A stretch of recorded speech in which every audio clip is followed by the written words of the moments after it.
Bonsoir à tous, bienvenue dans votre journal. À la une ce soir, à 15 ans, Leonarda Kosovar, interpellée par la police à bord d'un bus scolaire, une expulsion qui a enflammé la classe politique et le monde associatif. L'agglomération tourangelle, elle aussi, a connu 2 arrestations du même genre ces 3 dernières années. On y revient en début de journal.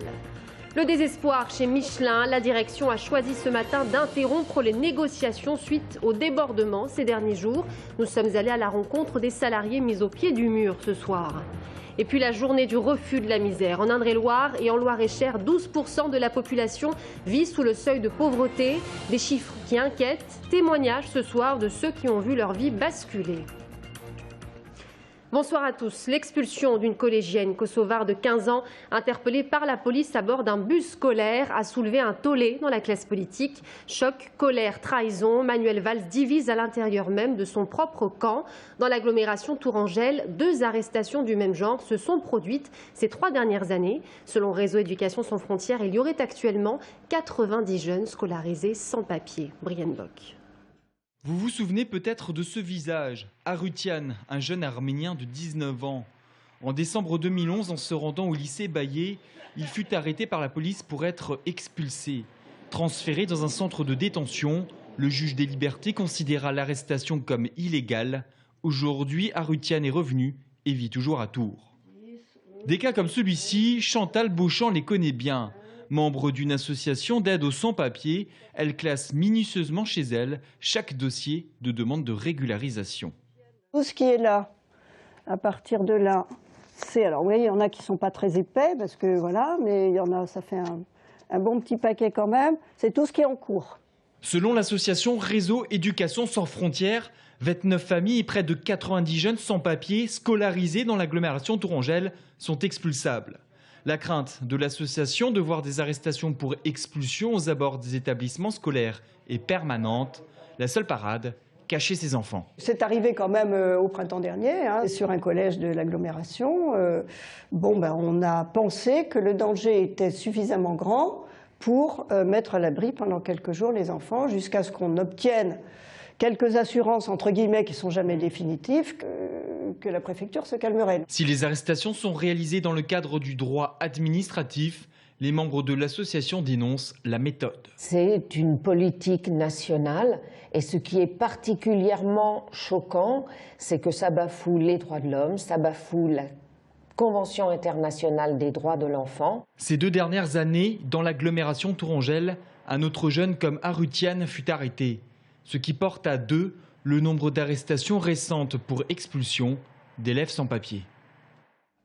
Et on en parle avec Claude Grève ce soir, député UMP de la 2e circonscription d'Indre-et-Loire. Claude Grève qui réagira par ailleurs aux accusations de Jacky Soulis. Le maire de Parcé-Mélé se dit victime d'un complot politique orchestré par la députée UMP. Elle nous répond ce soir. Le désespoir chez Michelin. La direction a choisi d'interrompre les négociations ce matin suite au débordement ces derniers jours. Le blocage est maintenu, le dialogue rompu. Les bibes parlent de lassitude et de désarroi. Romain Delville. Désarroi, sentiment de rejet de la part des salariés de Michelin depuis que la direction a décidé de rompre les négociations avec les délégués du personnel. La pression monte chez les salariés qui bloquent depuis 10 jours l'entrée et la sortie des camions sur le site. Hier, la direction a considéré comme un casus belli la flambée de pneus devant l'usine, d'où la rupture des négociations. Là, ils bloquent tout, donc c'est pas bon, quoi. C'est pas bon. Faut se retenir. Faut se retenir pour pas agir, quoi. On a l'impression d'aller dans un mur, droit au mur. Là, c'est vrai qu'on va essayer de faire quelque chose.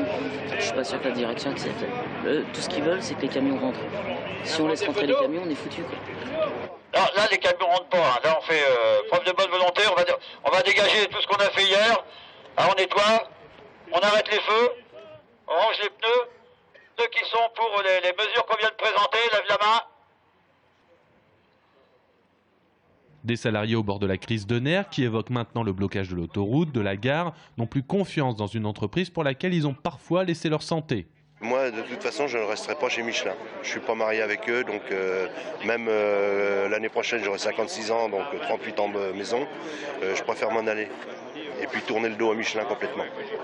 Mais bon, ils auront les répercussions plus tard parce que je pense que même après, moi, je ne jetterai plus le Michelin du tout. Et beaucoup seront comme moi. Les délégués syndicaux ont déclaré ce matin le cessez-le-feu de pneus.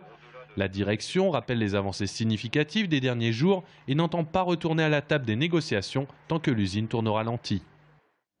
Contre la réforme des rythmes scolaires, aujourd'hui 140 agents territoriaux des écoles maternelles de Tours ont manifesté ce matin. 25 écoles sur une soixantaine ont été touchées par ce mouvement de grève.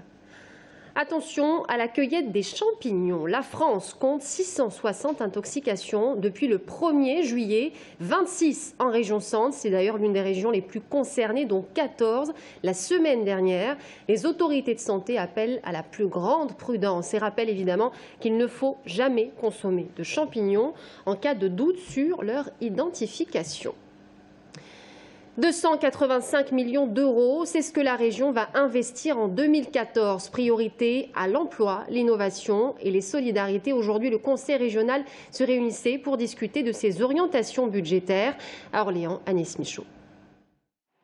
Ce qui ressort de cette session sur les orientations budgétaires pour 2014, c'est avant tout que le contexte a changé en un an. En effet, pour le Conseil régional, plus question aujourd'hui d'un plan de mobilisation.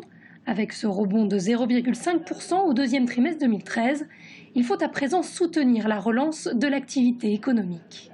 Il faut absolument conforter ça. Pour conforter ça, il faut aider le développement économique.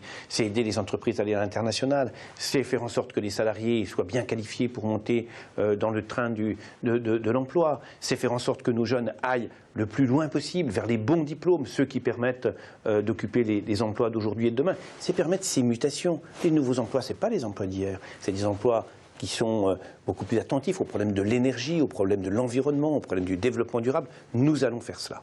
Un budget toujours très maîtrisé, avec un faible recours à l'emprunt par rapport aux autres régions de France, mais toujours aussi une volonté d'investir à hauteur d'environ 285 millions d'euros cette année, contre 290 millions en 2013. Une baisse qui s'explique par des recettes diminuées de 7,3 millions d'euros, dues notamment à la diminution des dotations de l'État. On est dans un contexte de bisounours, tout va bien. La crise est finie, on est en train de repartir en croissance. Il faut que la région accompagne l'effort de l'État pour réduire les déficits et que c'est parfaitement normal que la région s'ajuste. On a un espèce de document totalement déconnecté de la réalité, élaboré dans une tour d'ivoire qui ne correspond absolument pas aux réalités très tristes de l'économie et du social de la région centre d'aujourd'hui. Le budget du Conseil régional pour l'année 2014 sera soumis au vote le 19 et 20 décembre prochain.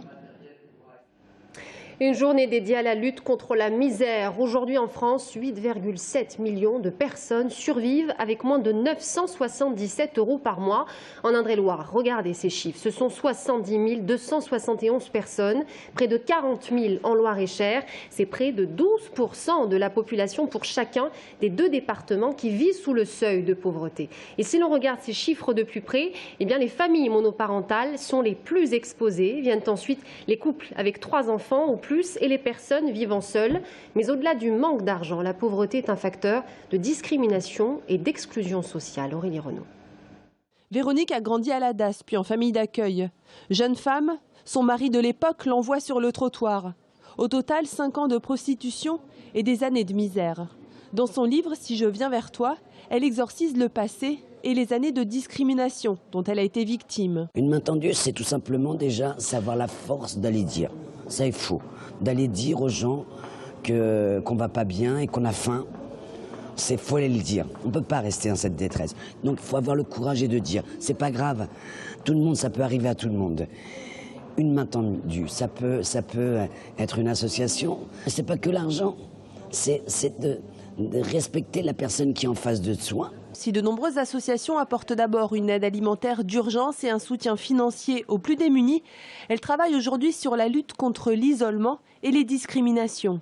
Un des exemples les plus parlants, c'est notamment les épiceries sociales, épiceries solidaires qui se sont montées. On va demander une participation financière aux personnes, même modestes, ne serait-ce qu'un, 2, 3 €. La personne repart avec presque un caddie parfois. En demandant une participation financière sur un temps donné, en lui demandant quel est votre projet, qu'est-ce que vous voulez atteindre comme objectif, on va essayer justement de le valoriser. Il y a 15 ans, Sandra vivait, elle, dans une caravane. À 19 ans, elle quitte sa communauté de voyageurs. Aide d'urgence, foyer, Puis une association détecte en elle un potentiel et lui propose un travail. Elle est aujourd'hui aide éducatrice pour les enfants issus de la communauté des gens du voyage. Pour le début, c'est sûr, j'ai traîné un petit peu la misère, j'ai pas d'argent et tout ça. Et en fait, j'ai eu la chance de tomber sur une association où ils ont pu m'aider en fait les gens. Moi, ce qui m'a fait bizarre, c'est changer de voix, parler doucement, ainsi de suite, parler comme une gadji. Gadji, c'est sédentaire.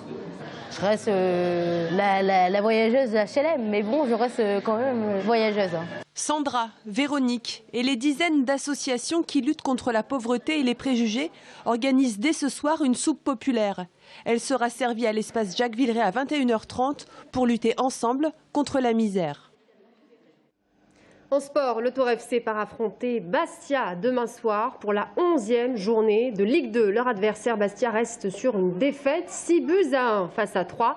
Les Tourangeaux partent favoris. Mais attention, ils devront faire face à une équipe dernière au classement. Une équipe donc qui a les crocs. On écoute Olivier Pantaloni. Le match en lui-même, on affronte le CAB qui est dernier de ce championnat, 4 points, qui a un besoin urgent de points. Donc ça sera aussi un match pas facile, même s'ils n'ont pas encore gagné depuis le début de la saison. Forcément, ils vont y arriver un jour ou l'autre, en espérant que ça ne sera pas contre nous. Et c'est ainsi que s'achève ce journal. Merci à vous de nous avoir suivis. Dans un instant, Claude Greff, député UMP de la 2e circonscription d'Indre-et-Loire, est sur ce plateau. À tout de suite.